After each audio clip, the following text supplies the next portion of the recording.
Assalamualaikum warahmatullahi wabarakatuh. Perkenalkan, nama saya Fatana Kasujubragi. Saya dari semester 5 dengan NPM 22050008. Saya akan menjelaskan tentang analisis kebijakan publik. Analisis kebijakan publik adalah proses sistematis yang dilakukan untuk mengevaluasi, merancang, dan mempelajari kebijakan yang ada atau yang akan diterapkan oleh pemerintah atau lembaga publik.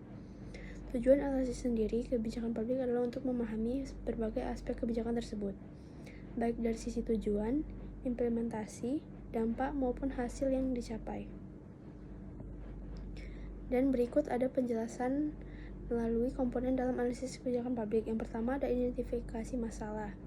Tahap pertama dalam analisis kebijakan adalah mengidentifikasi masalah yang ada yang perlu diatasi. Masalah ini dapat muncul dari kebutuhan masyarakat, ketidakadilan sosial, atau kegagalan kebijakan yang ada. Yang kedua ada pengumpulan data dan informasi.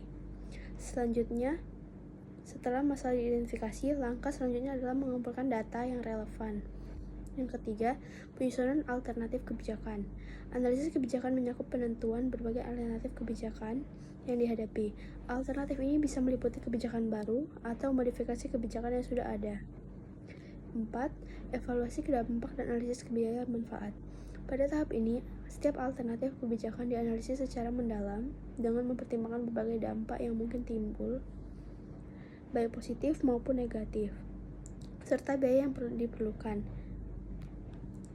5. Implementasi kebijakan. Setelah alternatif kebijakan dipilih, langkah berikutnya adalah merencanakan dan menerapkan kebijakan tersebut. Ini mencakup merancang strategi, implementasi sumber daya yang diperlukan, serta peraturan yang diperlukan untuk mendukung keberhasilan kebijakan. Yang keenam, evaluasi kebijakan. Setelah kebijakan dilaksanakan, penting untuk mengevaluasi sejauh mana kebijakan tersebut berhasil mencapai tujuan yang diinginkan.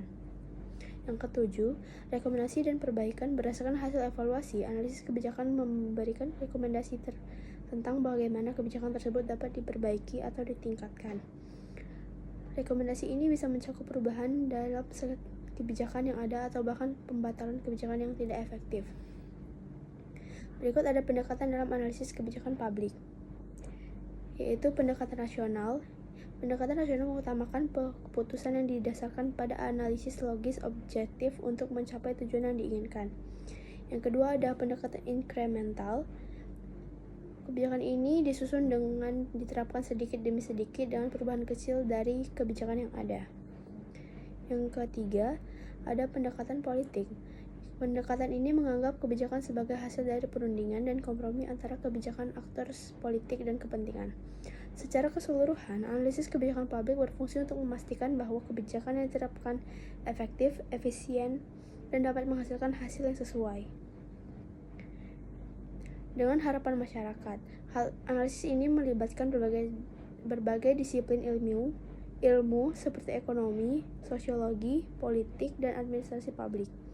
Sekian dari penjelasan saya, terima kasih.